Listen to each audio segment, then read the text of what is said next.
আমি এখন মাননীয় সদস্য জনাব সালমান ফজলুর রহমান ঢাকা ১-কে তার বক্তব্য রাখার আহ্বান জানাচ্ছি। আপনার সময় ১৫ মিনিট। মাননীয় স্পিকার, আপনাকে ধন্যবাদ। বিসমিল্লাহির রহমানির রহিম। মাননীয় স্পিকার, আপনি তিনবার স্পিকার নির্বাচিত হওয়ার জন্য আমার আন্তরিক অভিনন্দন। মাননীয় স্পিকার, আমি গভীর শ্রদ্ধার সাথে স্মরণ করছি সর্বকালে সর্বশ্রেষ্ঠ বাঙালি, আমাদের জাতির পিতা বঙ্গবন্ধু শেখ মুজিবুর রহমান, যার নেতৃত্বে আমরা স্বাধীনতাটা পেয়েছি। মাননীয় স্পিকার, আমি গভীর শ্রদ্ধার সাথে স্মরণ করছি ৩০ লক্ষ শহীদ, যাদের রক্তের বিনিময়, এবং ২ লক্ষ মা বোন, যাদের ইজ্জতের বিনিময়ে আমরা আমাদের প্রিয় বাংলাদেশ পেয়েছি। মাননীয় স্পিকার, আমি নিজেকে ভাগ্যবান মনে করি। আমি বঙ্গবন্ধুর জ্যেষ্ঠ পুত্র শেখ কামালের ঘনিষ্ঠ বন্ধু ছিলাম। আমি ছাত্র আন্দোলনের শেখ কামালের সাথে ছিলাম, এবং স্বাধীনতার পরে যখন শেখ কামাল আবাহনী ক্রীড়া চক্র এবং স্পন্দন শিল্পগোষ্ঠী প্রতিষ্ঠা করল, আমি তার সাথে ছিলাম। মাননীয় স্পিকার, শেখ কামাল সৎ, দক্ষ, নিষ্ঠাবান এবং দেশপ্রেমিক ব্যক্তি ছিল। আমি নিজের চোখে দেখেছি স্বাধীনতার পরে অনেক ব্যবসায়ী, দেশি বিদেশি, তার কাছে তার অনুগ্রহের জন্যে এসছে। যদি সে চাইতো তখন সে কোটি কোটি টাকা বানাইতে পারত, কিন্তু যেহেতু সে সৎ ছিল, দেশপ্রেমিক ছিল, সে কিন্তু তাদেরকে পাত্তা দেয় নাই। আমি মাননীয় স্পিকার লন্ডন যাচ্ছিলাম। আমি কামালকে জিজ্ঞেস করলাম যে তোমার জন্য কি আনবো। সে চাইলে মাননীয় স্পিকার একটা দামি ঘড়ি, দামি কলম চাইতে পারত, একটা শার্ট পর্যন্ত সে বলে নাই নিজের জন্য আনার জন্যে। সে বলল যে তুমি লন্ডন যাচ্ছ, আমার আবাহনী খেলোয়াড়দের জন্যে জার্সি এবং কেট নিয়ে আসো। আমি চাই যে আমাদের খেলোয়াড়রা যেন আন্তর্জাতিক মানের জার্সি এবং কেট পরে খেলবে। তারপর আমি জাপান যাচ্ছিলাম, জিজ্ঞেস করলাম জাপান যাচ্ছি, কিছু আনবো তোমার জন্যে। আবার একই কথা, নিজের জন্য কিছুই চাই নাই। বলল তুমি জাপান যাচ্ছ, আমার স্পন্দনের জন্য ইয়ামাহার একটা ইলেকট্রিক অর্গান নিয়ে আসো। মাননীয় স্পিকার, আমি যে বললাম যে শেখ কামাল দক্ষ, সৎ, নিষ্ঠাবান এবং দেশপ্রেমিক ছিল, সে কেন ছিল? আমি বিশ্বাস করি বঙ্গবন্ধু এবং বঙ্গমাতার গুণাবলীগুলি সে পেয়েছিল। মাননীয় স্পিকার, ঠিক যেমনি শেখ কামাল বঙ্গবন্ধু বঙ্গমাতার গুণাবলী পেয়েছিল, ঠিক তেমনি জননেত্রী শেখ হাসিনা, মাননীয় প্রধানমন্ত্রী এবং তার ছোট বোন শেখ রেহানা ও বঙ্গবন্ধু এবং বঙ্গমাতার সেই গুণাবলী পেয়েছেন। তারাও সৎ, দক্ষ, নিষ্ঠাবান এবং দেশপ্রেমিক। মাননীয় স্পিকার, জননেত্রী শেখ হাসিনা, আমাদের মাননীয় প্রধানমন্ত্রী অনেকবার বলেছেন, এই সংসদেও বলেছেন, যে উনি যা কিছু করতেছেন দেশের জন্য করছেন না, দেশের জন্য করছেন, নিজের জন্য করছেন না। তিনি বলেছেন তিনি যদি চাইতেন তিনিও অনেক সম্পদ তৈরি করতে পারতেন, কিন্তু তিনি সবসময় বলেন যে আমার একটাই সম্পদ, সেটা হলো যে আমি আমার ছেলে মেয়েদেরকে ভালো শিক্ষা দিতে পেরেছি। মাননীয় স্পিকার, জননেত্রী শেখ হাসিনার ছেলে সজীব ওয়াজিদ জয় ইউনিভার্সিটি অফ ব্যাঙ্গালোর এবং ইউনিভার্সিটি অফ টেক্সাস থেকে বিএসসি এবং মাস্টার্স কম্পিউটার ইঞ্জিনিয়ারিংয়ে করেছে এবং হার্ভার্ড ইউনিভার্সিটি থেকে মাস্টার্স ইন পাবলিক অ্যাডমিনিস্ট্রেশন করল। জননেত্রী শেখ হাসিনা সজীব ওয়াজিদ জয়কে ওনার আইসিটি উপদেষ্টা নিয়োগ করে বাংলাদেশকে ডিজিটাল বাংলাদেশ করার দায়িত্ব দিল। আমরা সবাই জানি যে উনি সজীব ওয়াজিদ জয় সেই দায়িত্বটা আপনার সফলতার সাথে বাংলাদেশকে ডিজিটাল বাংলাদেশ করতে সক্ষম হয়েছে। জননেত্রী শেখ হাসিনার মেয়ে সাইমা ওয়াজিদ পুতুল ফ্লোরিডার ব্যারি ইউনিভার্সিটি থেকে ব্যাচেলর এবং masters degree in child psychology করলেন। তারপর আমরা সবাই জানি উনি বাংলাদেশে অটিজমের উপরে যে কাজগুলি করেছেন তার স্বীকৃতিতে জাতীয় সংঘ ওনাকে আন্তর্জাতিক দূত মেন্টাল হেলথের জন্য নিয়োগ করেছে। ঠিক যেমনি জননেত্রী শেখ হাসিনা বলেছেন যে তার ছেলে মেয়েরাই হলো তাদেরকে যে শিক্ষা দিতে পেরেছেন সেটাই হলো ওনার সবথেকে বড় সম্পদ, ঠিক তেমনি শেখ রেহানা আমাকে অনেকবার বলেছেন তিনিও যদি চাইতেন অনেক সম্পদ কিন্তু তৈরি করতে পারতেন, কিন্তু তিনিও আমাকে অনেকবার বলেছেন যে আমার সম্পদটা হইল যে আমার ছেলে মেয়েদেরকে আমি শিক্ষা দিতে পেরেছি এবং তাদেরকে মানুষ করতে পেরেছি। রদওয়ান মুজিব সিদ্দিক ববি শেখ হাসিনার ছেলে, London School of Economics, Sheikh রেহানার ছেলে London School of Economics LSC থেকে ব্যাচেলার্স এর মাস্টার্স করে ইউএনডিপিতে চাকরি করতেছেন। ববি কিন্তু ঢাকায় গত 7 বছর থেকে থাকেন। কেউ বলতে পারবে না, কোনো মন্ত্রী, কোনো সচিব, কোনো কর্মকর্তা বলতে পারবে না যে ববি থেকে একটা টেলিফোন কল তারা পেয়েছে কোনো তদবিরের জন্য, কোনো ব্যবসার তদবিরের জন্য অথবা কোনো বদলির তদবিরের জন্য। শেখ রেহানার বড় মেয়ে tulip Siddique university college London থেকে গ্র্যাজুয়েট হয়ে কিংস কলেজ লন্ডন থেকে দুইটা মাস্টার ডিগ্রি নিয়েছেন এবং আপনারা সবাই জানেন যে উনি আজকে ব্রিটিশ পার্লামেন্টের উনি কিন্তু এমপি নির্বাচিত হয়েছে। শেখ রেহানার ছোট মেয়ে আজমিনা সিদ্দিক রূপন্তী, তিনি অক্সফোর্ড ইউনিভার্সিটি থেকে গ্র্যাজুয়েট হয়েছেন এবং তিনি এখন আন্তর্জাতিক কনসালটেন্ট কোম্পানিতে চাকরি করতেছেন। মাননীয় স্পিকার,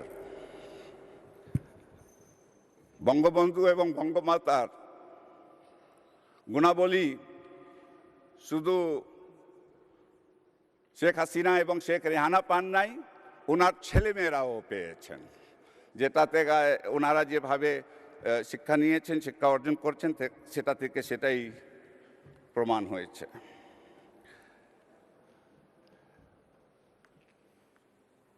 মাননীয় স্পিকার, 10 বছর আগে যদি আমাকে কেউ বলতো যে আগামী 10 বছরে বাংলাদেশ এই পর্যায়ে চলে আসবে, আমি কিন্তু বিশ্বাস করতাম না। কিন্তু বাস্তবটা জননেত্রী শেখ হাসিনার নেতৃত্বে বাংলাদেশ আসলে এমন জায়গায় এসছে যেটা অকল্পনীয় এবং তিনি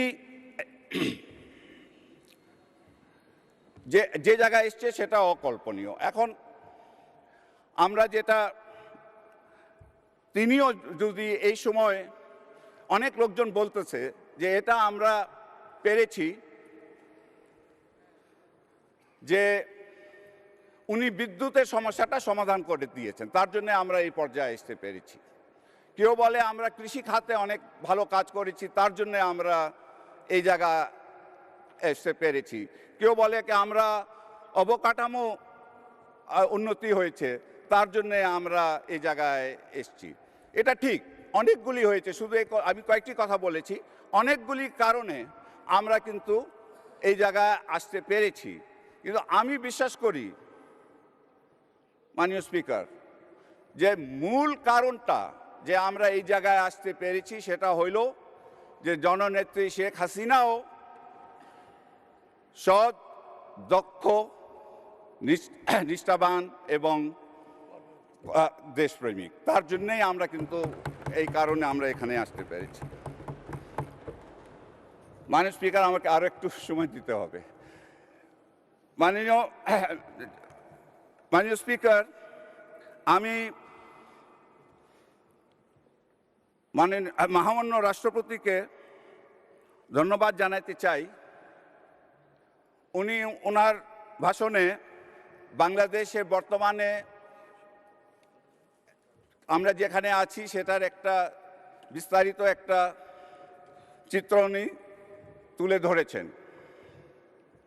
কিন্তু আমি বিশেষ করে মহামান্য রাষ্ট্রপতিকে ধন্যবাদ এবং অভিনন্দন জানাতে চাই যে উনি জয় বাংলা বলে ওনার ভাষণটা শেষ করেছেন।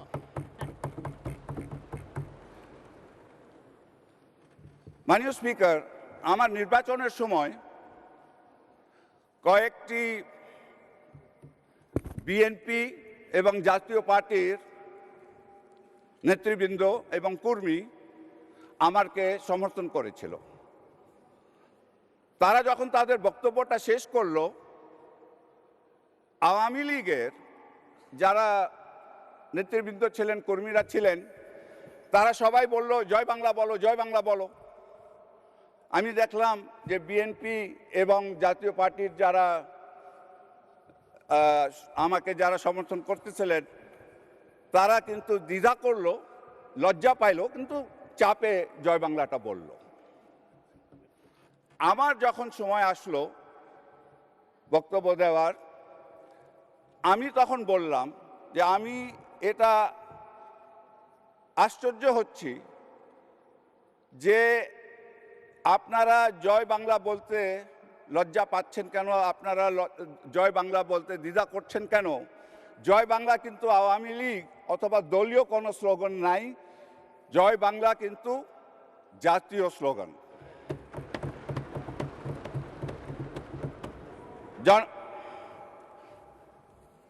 মাননীয় স্পিকার, আমরা যখন ছাত্র আন্দোলন করেছিলাম আমরা জয় বাংলা স্লোগানের উপরে সেই আন্দোলনটা করেছি।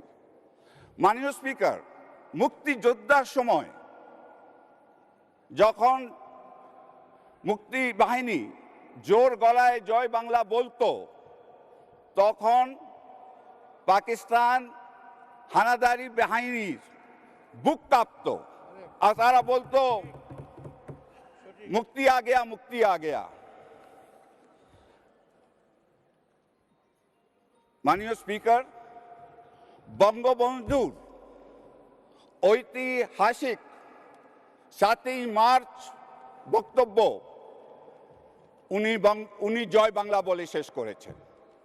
তা আমি বুঝি না জয় বাংলা দলীয় স্লোগান কেমনে হইল। জয় বাংলা স্লোগানের উপরে আমরা স্বাধীনতা পেয়েছি, জয় বাংলা স্লোগানের উপরে এটা হলো আমাদের দেশের স্লোগান, এটা আমাদের জাতীয় স্লোগান। মাননীয় স্পিকার, অনেক সময় আমি সরকারি অনুষ্ঠানে আমরা দেখি যে আমরা যারা রাজনৈতিকবিদরা আছি আমরা আমাদের বক্তব্যটা জয় বাংলা বলে শেষ করি। 4 কিন্তু মিনিট 4 মিনিট জি। ধন্যবাদ। তারা জয় বাংলা স্লোগান বলে শেষ করে, কিন্তু যারা সরকারি কর্মকর্তারা আছেন তারা কিন্তু জয় বাংলা বলেন না। আমি জিজ্ঞেস করেছি যে আপনারা জয় বাংলা বলেন না কেন? উনি বলছেন জয় বাংলা বললে তো আমরা তো সরকারি কর্মকর্তা, আমাদেরকে নিরপেক্ষ থাকতে হবে।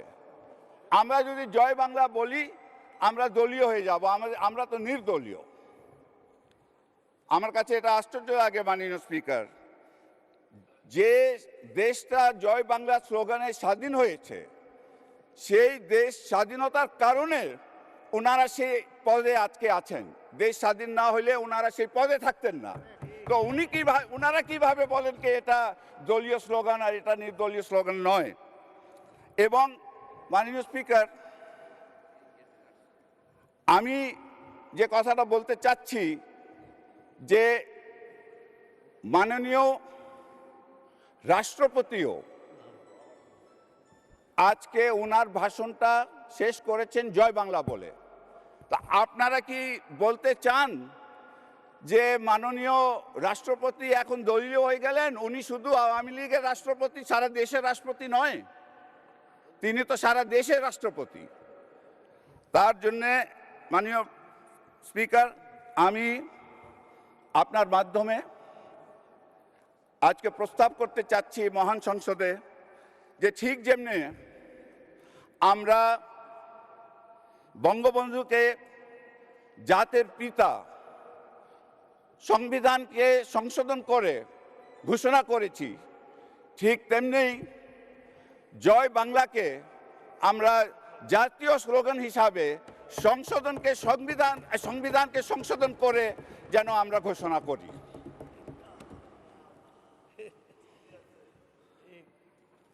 আমি আমার বক্তব্যটা আর দীর্ঘায়িত করব না মাননীয় স্পিকার। আমি শুধু শেষ করার আগে আমার একটি দুঃখের কথা বলতে চাই। সেটা হলো যে এখনো কয়েকটি খবরের কাগজ আছে যারা বঙ্গবন্ধু শব্দটা ব্যবহার করে না। এমনকি একটি কাগজ আছে যে আমাদের বর্তমানের সাংসদরা আছেন, তাদের পরিবারের ওরা হলেন মালিক, তারাও কিন্তু বঙ্গবন্ধু শব্দটা ব্যবহার করে না, শুধু শেখ মুজিবুর রহমান লেখে। এটা খুবই দুঃখজনক। আপনাকে ধন্যবাদ মাননীয় স্পিকার। ধন্যবাদ মাননীয় সদস্য।